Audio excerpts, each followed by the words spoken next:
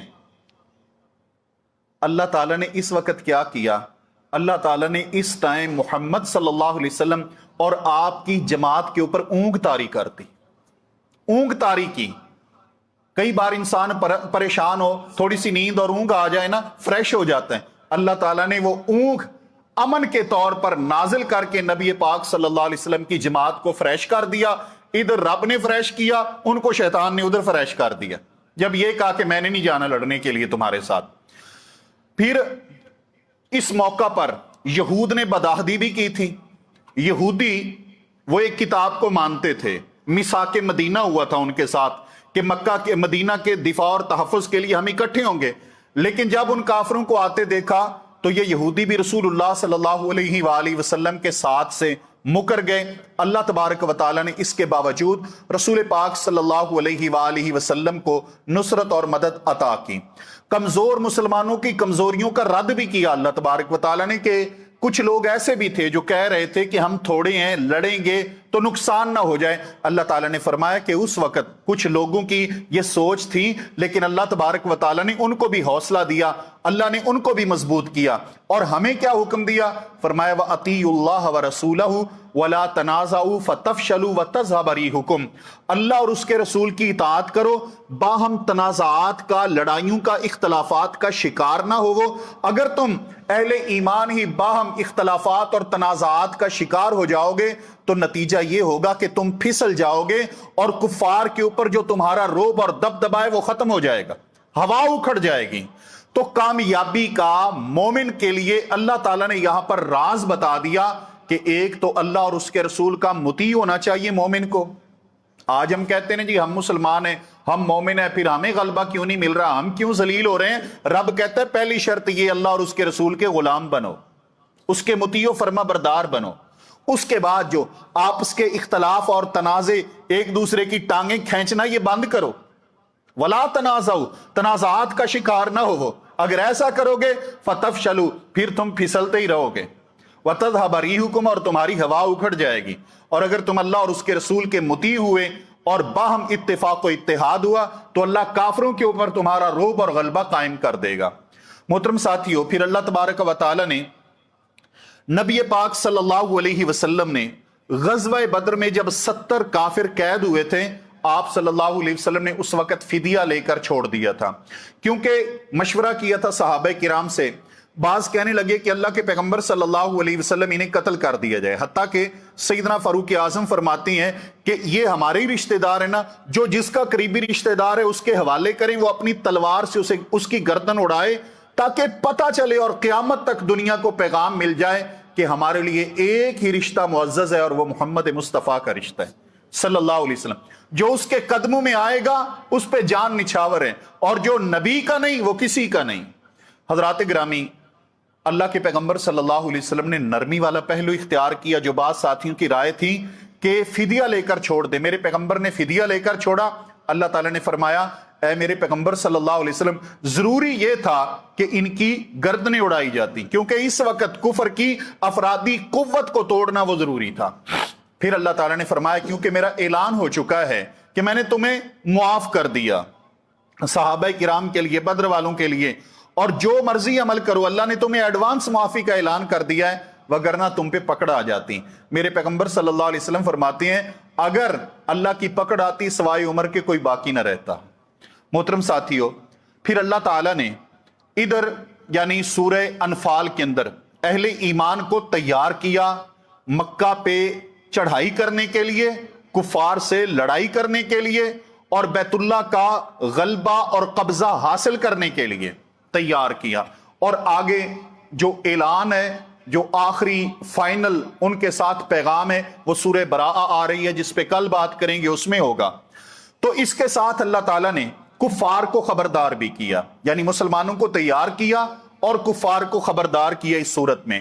مالک کائنات نے فرمایا، ابو جال کہتا ہے کعبے کا غلاف پکڑ کے کہ اے اللہ اگر محمد صلی اللہ علیہ وسلم سچے ہیں تو ہم پر پتھروں کی بارش برسا دے۔ پروردگار عالم نے فرمایا میں برسانے پہ قادر ہوں، میرے آگے مشکل کوئی نہیں۔ لیکن اس وقت ان کے اندر رسول اللہ صلی اللہ علیہ وسلم موجود تھے۔ فرمایا ما کان اللہ لیعذبہم وانت فیہم، جس قوم میں میرا پیغمبر موجود ہو وہاں پر میرا عذاب نہیں آیا کرتا۔ وما کان اللہ معذبہم وہم یستغفرون، اور جو قوم مجھ سے بخشش طلب کرتی رہے ان پر بھی میرا عذاب نہیں آیا کرتا۔ سیدنا عبداللہ بن عباس رضی اللہ تعالیٰ عنہما اس آیت کی تفسیر میں فرماتے ہیں کہ اللہ تعالیٰ نے لوگوں کے لیے اپنے عذاب سے دو امانے اور رکاوٹیں بیان کی ہیں، ایک پیغمبر اور دوسرا استغفار۔ فَذَهَبَ النَّبِيُّ وَبَقِيَ الْإِسْتِغْفَارُ، اللہ کے پیغمبر تو چلے گئے ہیں لیکن قیامت تک استغفار باقی ہے، بخشش باقی ہے، اور یہ اللہ تعالیٰ کے عذاب سے بچاؤ کی کنجی ہے، ڈھال ہے۔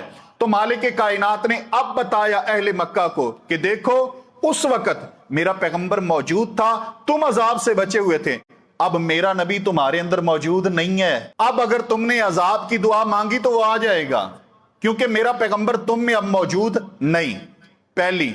دوسرا، اللہ تعالیٰ نے نبی پاک صلی اللہ علیہ وسلم کی زبان سے ان کو یہ وارننگ دی، فرمایا وَإِن تَنْتَهُوا خَيْرًا لَكُمْ وَإِن تَعُودُوا نَعُدْ۔ دیکھو بدر کے اندر تمہارا کتنا نقصان ہوا تھا، کیسے اللہ تبارک و تعالی نے تمہیں عذاب میں مبتلا کیا تھا۔ وَإِن تَنْتَهُوا خَيْرًا لَكُمْ، اب بھی اگر اسلام کی دشمنی سے پیغمبر کی دشمنی سے باز آ جاؤ تو تمہارے لیے بہتر ہے، خیر لکم، بہتر ہے۔ وَإِن تَعُودُوا نَعُدْ، اور اگر تم باز نہیں آؤ گے دوبارہ یہ شرارتیں کرو گے نعود، تو پھر ہماری پکڑ دوبارہ آئے گی۔ تو اللہ مالک کائنات نے کیونکہ کفار کے ساتھ ایک معاہدہ چل رہا تھا، 10 سال کی صلح چل رہی تھی، اس میں اللہ تعالیٰ نے مومنوں کو تیار کیا کفار سے، اہل مکہ سے لڑنے کے لیے، اور انہیں بھی خبردار کر دیا کہ اب میرے پیغمبر یہاں پر موجود نہیں ہے، اب کسی رعایت کی تم امید نہ رکھنا۔ پھر آگے سورہ براءہ کے اندر اللہ تبارک و تعالیٰ کی طرف سے میرے پیغمبر کو آرڈر ہوا کہ اعلان کر دیں ان کے ساتھ جنگ کا، تو وہ جنگ، اعلان جنگ اور تمام باتیں اس پہ انشاءاللہ تعالیٰ کل کے درس میں بات ہوگی۔ اللہ مالک کائنات ہمیں بھی اتحاد، اتفاق، اللہ اور اس کے رسول کی اطاعت، میرا رب ہمیں اپنانے کی توفیق عطا فرمائے، آمین ثم آمین۔